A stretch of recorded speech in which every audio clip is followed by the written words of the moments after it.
A EJA em Xeque é o nome do livro que está sendo lançado pela ONG Ação Educativa. E para falar sobre esse assunto, eu e Cássia Godoy, hoje nós vamos entrevistar a professora Maria Clara de Pierro. Muito obrigado, professora. Você que é uma das autoras de uma das pesquisas publicadas nesse livro. Eu queria primeiro perguntar para a senhora, começar pelo título do livro, que eu acho que é interessante porque é um título que, na verdade, acaba explicando um pouquinho de todas as pesquisas, ou pelo menos o ponto de partida delas, né? Por que a educação de jovens e adultos está em xeque? Esse título provocativo foi escolhido pela Vera Mazagão Ribeiro, que coordenou esse núcleo de pesquisas do qual eu fiz parte. E aí, por que a EJA está em xeque? Porque exatamente num contexto em que ela ocupou um lugar menos desfavorável nas políticas públicas, não vou dizer que ela está numa posição favorável, porque não é o caso, né? A educação de jovens e adultos continua a ocupar um lugar ainda secundário nas políticas, na agenda das políticas educacionais, que ainda é tomada pelos desafios de universalizar e conferir qualidade ao ensino fundamental das crianças e adolescentes, dar acesso a todos os jovens ao ensino médio, garantir que as crianças pequenas tenham acesso à educação infantil. Então, nesse contexto, a educação de jovens e adultos ainda ocupa um lugar secundário. Entretanto, nos últimos 10 anos, houve uma série de medidas que inseriram a educação de adultos de uma forma mais orgânica no sistema de educação básico, no seu financiamento, nos programas de assistência estudantil. Então, a expectativa que nós tínhamos há 10 anos atrás, não é, era de que a educação de adultos tivesse uma expansão significativa. E, ao contrário disso, o que a gente tem observado é que a matrícula tem declinado, né? E isso nos colocou a todos, né, os pesquisadores, os ativistas, os educadores e gestores, numa posição de investigar por que razão as matrículas estão declinando, né, num contexto em que supostamente as políticas públicas estariam apoiando mais a modalidade. Antes da gente falar, né, dessa questão que foi investigada por vocês, de por que as matrículas estão caindo, que medidas foram essas que poderiam ter impulsionado a educação de jovens e adultos e, na realidade, não conseguiram muito fazer isso?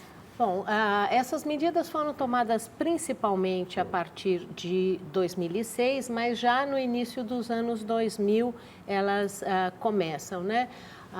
Primeiramente, houve uma mudança discursiva no discurso, né? As gestões anteriores do Ministério da Educação, que fizeram um grande esforço focalizando recursos e iniciativas no ensino fundamental de crianças e adolescentes, viam a educação de adultos como realmente um tópico secundário das políticas, né? Falavam, olha, vamos usar as políticas profiláticas, vamos cuidar das novas gerações, deixa os adultos mais ao lado, né? A partir de 2003, nós tivemos uma mudança discursiva, né?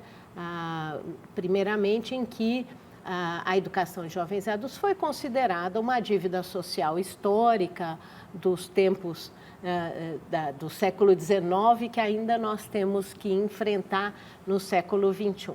Posteriormente, essa mudança discursiva foi tendo repercussões propriamente na política. Então, a educação de jovens e adultos, que não era financiada pelo Fundef, que foi o fundo vigente entre 96 e 2006, passa a ser considerada no Fundeb, que é o Fundo de Financiamento da Educação Básica. A educação de adultos é considerada nesse fundo, é contemplada ainda que com um fator de ponderação menor do que outras modalidades da educação básica.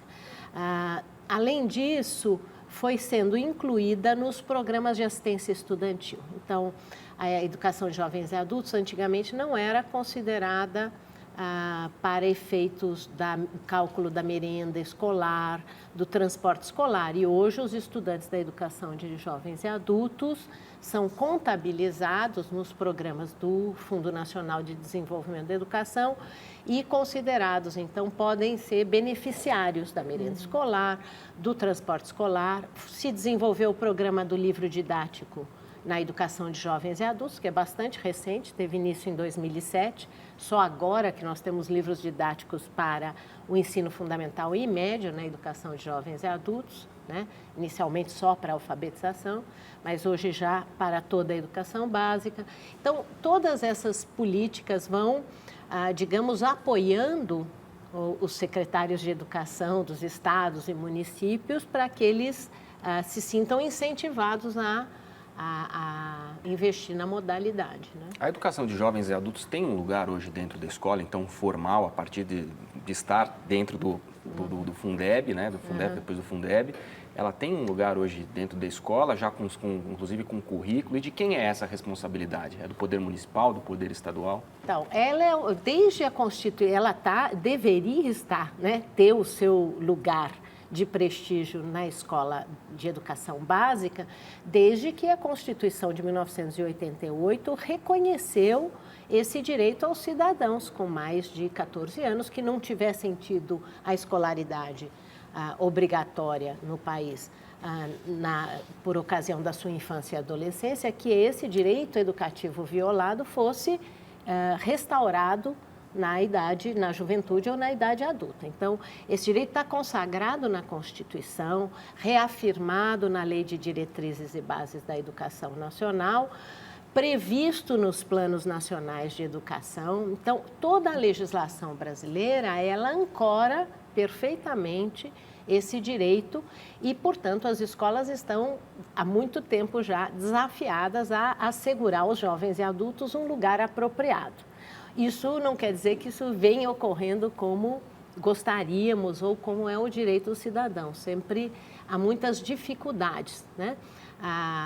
Uma das autoras do livro fala, né, que os jovens e adultos permanecem quase como inquilinos pouco confortáveis na escola, né? Porque até hoje a gente não produziu uma cultura do direito à educação na idade adulta que garanta aos jovens e adultos o lugar que lhes é merecido, né? Na escola pública, como deveria. Professora, agora uma coisa que a Cássia havia falado, né, que a gente poderia falar agora, é sobre a sua participação, que a sua pesquisa que foi se debruçar sobre o impacto da inclusão da EJA no Fundeb, né? A senhora fez um estudo, fez uma análise sobre o estado de São Paulo, é isso? Isso. O que a senhora eu analisou? deixei, só para completar a resposta anterior, você me perguntou quem é responsável por oferecer, se o Poder Municipal ou é importante. A responsabilidade pela oferta da educação de jovens e adultos segue o mesmo padrão do conjunto da educação básica. Então, a legislação atribui ao município a responsabilidade prioritária por oferecer educação infantil e ensino fundamental para crianças, para jovens e adultos. No caso dos estados, os estados são responsáveis por atender o ensino fundamental e o ensino médio de crianças, jovens e adultos. Então, o ensino fundamental é responsabilidade concorrente entre o estado e o município. E ambos, estados e municípios, devem ser assistidos técnica e financeiramente pela União, pelo governo federal, para cumprir essas missões. E o governo federal tem uma função redistributiva para garantir equidade, né? Num país tão desigual como o nosso, ele deve apoiar prioritariamente aqueles entes mais frágeis, que têm menor capacidade financeira e técnica. Bem, a minha pesquisa, então, o livro expressa resultado de uma pesquisa, de um conjunto de 5 subprojetos de pesquisa, bastante diferentes entre si, mas todos eles são avaliações de políticas públicas de educação de jovens e adultos, diferentes abordagens, vertentes. No meu caso, eu estudei aqui no estado de São Paulo qual foi o impacto que o Fundeb teria, que a consideração das matrículas da educação de jovens e adultos no Fundo de Financiamento da Educação Básica teria tido nos municípios paulistas. O foco principal foram os municípios, né?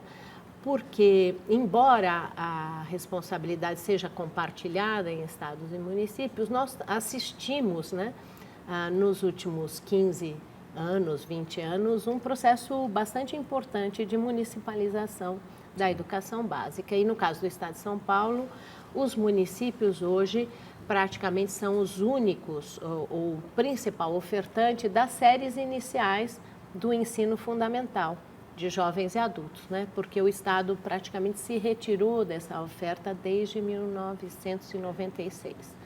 Então, nas séries iniciais, são os municípios os principais responsáveis. O Estado atende o ensino médio e eles compartilham a responsabilidade das séries finais do ensino fundamental. Alguns municípios com maior capacidade técnica e financeira, especialmente os grandes municípios, né? O estado de São Paulo tem municípios, metrópoles, né? No próprio interior e no litoral. Então, esses municípios, às vezes, eles têm um atendimento de ensino fundamental completo, mas os pequenos municípios, em geral, só provém a alfabetização e as séries iniciais. Então, esse regime de colaboração entre município e Estado é um dos pontos de tensão e das dificuldades de fazer uma política pública articulada. Nós fizemos, no caso do Estado de São Paulo, nós temos 645 municípios. Né? Inicialmente, eu pretendia estudar uma amostra estruturada, né, representativa de 645 municípios, mas a gente se defrontou com a falta de dados que nos permitisse analisar todo o conjunto estadual. Nós só conseguimos dados sobre o financiamento da educação de jovens e adultos para 128 municípios que haviam informado esses dados aos bancos de dados oficiais. Então, a gente trabalhou com essa amostra, que tem alguma representatividade, ela representa mais os municípios de médio e grande porte do que aqueles pequenos, que são a maioria do estado. Né? E aí, nós trabalhamos com as estatísticas de financiamento da educação, de matrícula e de características sociodemográficas desses municípios. Montamos uma primeira etapa de análise quantitativa desse banco de dados, tentando estabelecer relações, né, entre as características dos municípios e o gasto que eles realizam na educação de jovens e adultos. E quais foram as principais relações que foram estabelecidas a partir desse estudo? A primeira frustração, a pesquisa nesse sentido, ela se frustrou um pouco porque a qualidade dos dados de financiamento é muito baixa, né? A educação de jovens e adultos, ela é subdeclarada. O gasto, a despesa pública em educação de adultos, ela é subdeclarada nos bancos de dados públicos. Nós temos 3 bancos, um federal, que é o Sistema de Acompanhamento Financeiro feito pela Secretaria do Tesouro Federal, temos o do Tribunal de Contas do Estado de São Paulo e temos o do Fundo Nacional de Desenvolvimento da Educação, o CIOP. E em todos eles, os dados são muito subdeclarados. Né? Por quê? Porque, em geral, a despesa realizada na educação de jovens e adultos, ela é embutida na despesa geral do ensino fundamental e médio. Né? E o principal fator de despesa em educação é sempre pessoal. Como, em geral, o professor que trabalha na educação de jovens e adultos, ele é o mesmo professor que trabalha com as crianças e adolescentes e que completa a sua jornada parcialmente no período noturno na educação de jovens e adultos, esse dado não é declarado. Então, não se sabe exatamente. Então, não se sabe exatamente. Então, todo o meu esforço de montar o banco de dados, ele ficou fragilizado quando nós nos deparamos com isso. Ainda assim, a gente fez um esforço de análise. O que ficou provado é que quem gasta mais em educação de jovens e adultos consegue atender mais e melhor. Era quase uma decorrência natural, né? Isso... Professora, só para ficar claro, subdeclarado, o que a senhora quer dizer, na verdade, é que esses gastos estão embutidos dentro do... Eu queria que a senhora explicasse melhor. Na verdade, ele é realizado, quer dizer, o município paga o gasto professor. Que existe, mas é um pouco invisível. Ele fica invisível. O município paga o professor que atende a educação de jovens e adultos, mas na hora de mostrar como ele realiza a sua despesa, ele não diz que aquele professor foi pago para educar jovens e adultos. Que é o mesmo que ensina durante o dia. Isso torna a declaração de gasto um pouco fidedigna, tá certo? E impede tanto a sociedade de fiscalizar de uma maneira mais apropriada esses dados, quanto impede a nós, pesquisadores, e aos próprios gestores de avaliar a eficácia das políticas, tá certo? Então, a avaliação das políticas de educação de adultos fica um pouco comprometida por essa invisibilidade. Então, uma das conclusões da minha pesquisa é que se a inclusão da educação de jovens e adultos no Fundo de Desenvolvimento da Educação Básica tinha a intenção, ou tem a intenção, de induzir os gestores a investir nessa modalidade, não se deveria apenas contabilizar a matrícula para efeito dos cálculos de receita do fundo, mas também se deveria exigir uma prestação de contas específica, de modo a gente saber, bom, o município recebeu X para investir em educação de adultos, ele investiu? Isso a gente raramente tem essa comprovação. E aí, então, a segunda parte da pesquisa foram alguns estudos de caso em municípios paulistas, de maneira que a gente pudesse, em loco, entrevistando os gestores, analisando os dados no município, conhecer um pouco melhor como é que funciona esse mecanismo. Agora, pensando em como funciona até nessas cidades que foram pesquisadas, também pela experiência e conhecimento que a senhora já tem sobre esse assunto, quando a gente pensa na pergunta, por que educar adultos? A resposta para ela vem mudando ao longo dos últimos anos? Olha, há uma percepção, eu acho que razoavelmente difundida, de que a sociedade contemporânea ela tem exigências de conhecimento para os indivíduos cada vez maiores, né? O acesso ao mercado de trabalho hoje para qualquer jovem e adulto requer maior escolaridade, a participação na vida política e social requer do cidadão uma capacidade de assimilar e de filtrar criticamente a informação.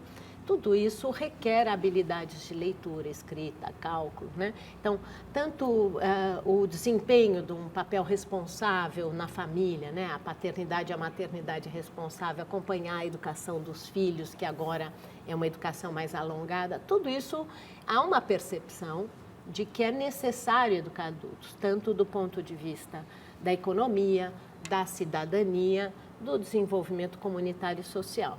E mesmo da realização pessoal do indivíduo, da sua plena realização. Essa percepção, eu acho que existe. Mas eu diria que a gente ainda não construiu uma cultura da educação ao longo da vida, né? Eu acho que nossa sociedade avançou muito na construção de uma cultura do direito à educação na infância, né? Hoje mesmo uma pessoa humilde, com baixa escolaridade, tem plena consciência e luta pelo direito dos seus filhos à educação. Mas essa mesma pessoa não demanda para si esse direito que foi violado quando ela era criança ou adolescente. Aproveitando essa ponte que a Cássia fez sobre a função mesmo da educação de jovens e adultos, o estudo, inclusive, fala um pouco sobre o mito de que a educação de jovens e adultos é temporária, ou seja, a gente vai atingir esse público que é um público limitado e depois, com as políticas que dão conta das crianças que estão na escola atualmente, isso não vai ser necessário. Mas vocês ressaltam que, por exemplo, há 65 milhões de pessoas com 15 ou mais anos que não concluíram o ensino fundamental pelo censo de 2010 e 22 milhões de pessoas, de jovens com 18 anos ou mais, que não concluíram o ensino médio. Ou seja, né, a educação de jovens e adultos tem um público muito importante para atender e que não é mais só a alfabetização, mas sim essa educação para a vida que a senhora está dizendo, não é isso? Não, Bom, primeiro que a população, a demanda potencial por educação de jovens e adultos é hoje, como você mencionou, muito maior do que todas as crianças, adolescentes e jovens que nós pusemos no sistema de educação básica, que a matrícula está em torno de 50 milhões ao ano, ela é menor do que essa demanda potencial. É verdade que a maior parte dos adultos com analfabetos ou com baixa escolaridade estão nas faixas de idade mais elevadas, são idosos, tá certo? E atingir esse público, motivá-lo, é mais difícil. Entretanto, não é o fato de ser idoso não faz com que você não tenha direitos à educação. E nós estamos tendo uma mudança do perfil de idade da nossa população, né? Hoje em dia, a longevidade, recentemente as estatísticas mostraram que a longevidade do brasileiro está em torno de 75 anos em média, as mulheres até mais que isso. Um pouco mais, né? Então, se você pensar políticas de assistência, de saúde, de bem-estar para a população idosa, quer dizer, quanto mais educada, as pesquisas mostram isso, que quanto mais educada, ela terá mais autonomia, saberá usar melhor os sistemas de saúde e previdência e poderá se relacionar melhor com as novas gerações, participar da vida econômica, cultural, política e social. Então, o direito à educação não prescreve com a idade, não é? E essa população é muito extensa, a demanda potencial por educação de jovens e adultos é muito extensa. Não bastasse isso, infelizmente, os problemas de qualidade da nossa educação básica, no ensino fundamental e médio, eles estão, como nós temos muita evasão, muita repetência, estamos, infelizmente, produzindo no presente pessoas com baixa escolaridade ou com uma educação de baixa qualidade, que a educação de adultos terá que atuar sobre ela ao longo dos próximos anos. Por exemplo, esse 1/3 de jovens que evade do ensino médio. Do ensino médio, tá certo? Então, além disso, a educação de adultos não cumpre só essa função de reparar direitos educativos violados ou nivelar estudos entre as gerações, tá certo? Você veja, a emenda 59, a Constituição tornou obrigatório o ensino agora dos 4 aos 17 anos, o que quer dizer que o ensino médio passa a ser compulsório a partir dessa época que nós estamos vivendo, e é uma das metas do Plano Nacional de Educação. Então, toda a população jovem e adulta tem direito a nivelar estudos no patamar do ensino médio, né? Bom, além dessas funções, a educação de adultos, ela cumpre uma função de atualização permanente. Hoje, as mudanças culturais e tecnológicas nos processos de trabalho, elas são muito aceleradas. Você não pode esperar a nova geração chegar para transformar o mundo do trabalho, né? Então, as pessoas jovens e adultas e idosas têm que estar em atualização permanente. Então, esse mito de que a educação de jovens e adultos seria residual, estaria relacionada apenas à reparação de lacunas do passado, ele tem que ser revisto em favor de uma concepção de educação continuada ao longo da vida, que começa na primeira infância e se estende por toda a vida. Agora, professora, eu gostaria de ouvi-la a respeito da maneira como essas pessoas são ensinadas. A senhora mencionou no começo da nossa conversa que a partir de 2007 foi criado um plano específico de livro didático, né, para esse público. Imagino que para esses adultos não serem, por exemplo, alfabetizados com a cartilha Caminho Suave, que muitos de nós tivemos na nossa infância, né, que seria algo até absurdo. Como que se ensina para os adultos? É uma didática diferente? Como que é isso? Obviamente que é, né? A própria legislação, a LDB, diz isso, né? E permite uma flexibilidade tanto nos tempos de aprendizagem, uma aceleração de estudos, quanto orienta no sentido de que os currículos sejam adequados e atendam às necessidades de aprendizagem dos jovens e adultos.